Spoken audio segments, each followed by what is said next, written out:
What is phi और empty set. Actually मैंने इस वीडियो का नाम व्हाट इज फाई इसलिए रखा है, फाई यानी एम्प्टी सेट। यहाँ पे मैं जब भी फाई का नाम लूंगा तो वो उसका मतलब होगा एम्प्टी सेट। तो व्हाट इज फाई, ये इस वीडियो का नाम है और ये मैंने इसलिए रखा है क्योंकि फाई का जो रोल है लीनियर अलजेब्रा में और एनालिसिस में वो अलग अलग है। फाई कभी सबसेट होता है, कभी सबस्पेस होता है या नहीं होता है, वो सब हम देखेंगे, है ना। तो इसलिए इसकी प्रॉपर्टी अलग अलग है, हर जगह पे ये अपना काम बदलता है। इसलिए मैंने फाई को इस वीडियो का नाम मैंने रखा है व्हाट इज फाई और एम्प्टी सेट। पहले तो एम्प्टी सेट की एक डेफिनेशन देखते हैं कि एम्प्टी सेट होता क्या है। ए set which does not contain any element is empty set। यानी कि वो सेट जिसके पास कोई एलिमेंट ही ना हो उसको एम्प्टी सेट बोलते हैं और इसको डिनोट किया जाता है फाई से या एक एम्प्टी ब्रैकेट करली ब्रैकेट से। ये एम्प्टी करली ब्रैकेट हो गया। तो अब आगे चलते हैं, what is phi in linear algebra, यानी कि फाई कैसा होता है लीनियर अलजेब्रा में। मीन्स काम क्या है फाई का लीनियर अलजेब्रा में। तो पहला ये phi is subset of every vector space. Okay, क्योंकि if we have a set S then phi is always subset of S and we know that vector space is also a set. तो phi is always subset of every vector space. Okay, तो ये हमेशा होता है, phi is a subset of every vector space. Second point है, if phi is a subset of V यानी vector space, does phi is a subspace. अब phi subspace होगा या नहीं होगा उसका बताना है कि सबसेट तो होता है लेकिन क्या सबस्पेस होगा उस वेक्टर स्पेस का। तो if phi is a subspace, if phi is subspace, इसका मतलब है जीरो बिलोंग टू फाई। और यही कंट्राडिक्शन है क्योंकि फाई के पास तो कोई एलिमेंट ही नहीं होता है। तो phi is not a subspace but is a subset. Okay, तो ये हो गया फाई की दूसरी प्रॉपर्टी। तीसरी प्रॉपर्टी लीनियर अलजेब्रा में वो है what is the span of phi. Phi से हम किसे जनरेट करते हैं, तो फाई का स्पान जो है वो क्या है, क्या वो फाई ही है। तो इसका मतलब होगा फाई का जो स्पान है वो जीरो स्पेस है। Span of phi is a zero space v is equal to में जीरो। ये जनरेट होता है स्पान ऑफ फाई से।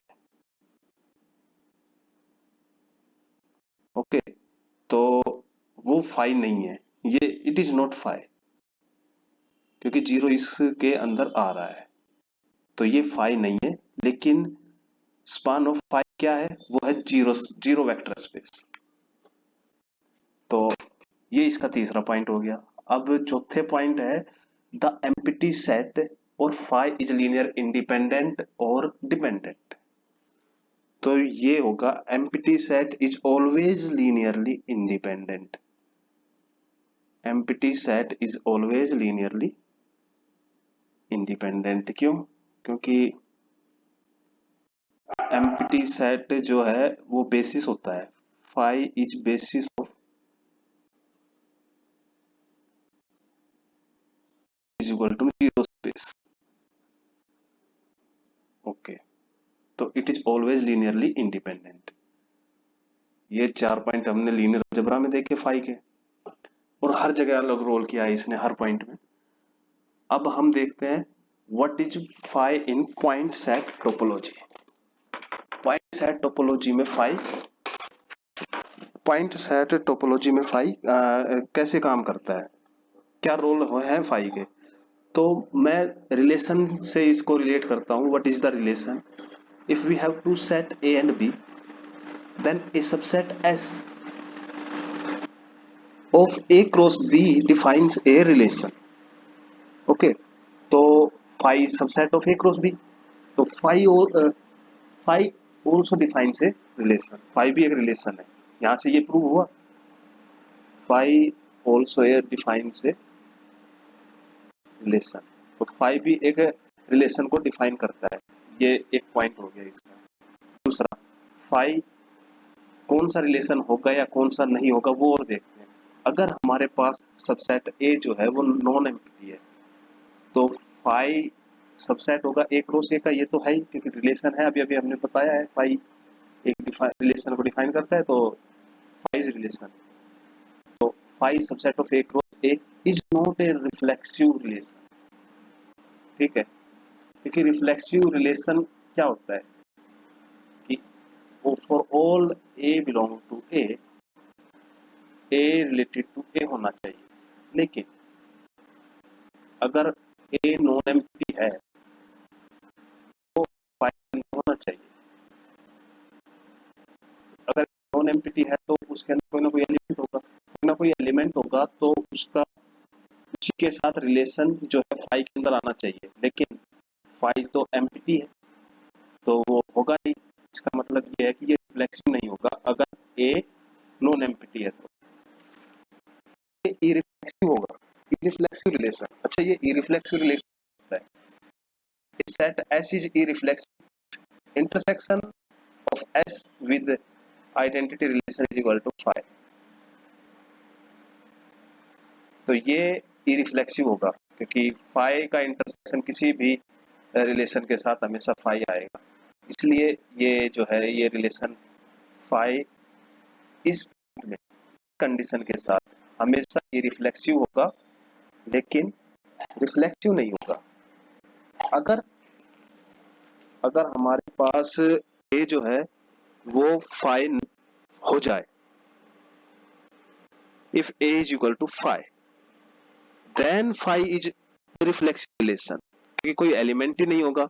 अगर एलिमेंट नहीं होगा तो वो उससे रिलेट कैसे कराएंगे हम उसको। ठीक है, तो ये हमेशा रिफ्लेक्सिव होगा कब, जब ए एम्प्टी है। तो तीसरा चौथा पॉइंट, चौथा ये है कि फाई रिलेशन हमेशा साइमेट्रिक रिलेशन होगा, चाहे ए एम्प्टी हो नॉन एम्प्टी हो कैसा भी सेट हो, लेकिन ये फाई हमेशा साइमेट्रिक रिलेशन होगा। क्यों? क्योंकि कंडीशन ये है कि a set H is symmetric if a belong a related to belong to S, then b relate to a should belong to S.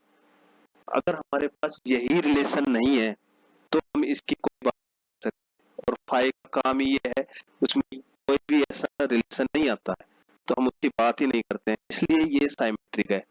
और इसी वजह से ये ट्रांजिटिव भी है, क्योंकि ट्रांजिटिव में भी कंडीशन आती है कि ए रिलेट टू बी हो, बी रिलेट टू सी हो, देन ए रिलेट टू सी होगा। लेकिन फाई तो एम्प्टी है, ना तो उसमें ए रिलेट टू बी आता है ना बी रिलेट टू सी आता है, तो वो ट्रांजिटिव भी हमेशा रहेगा।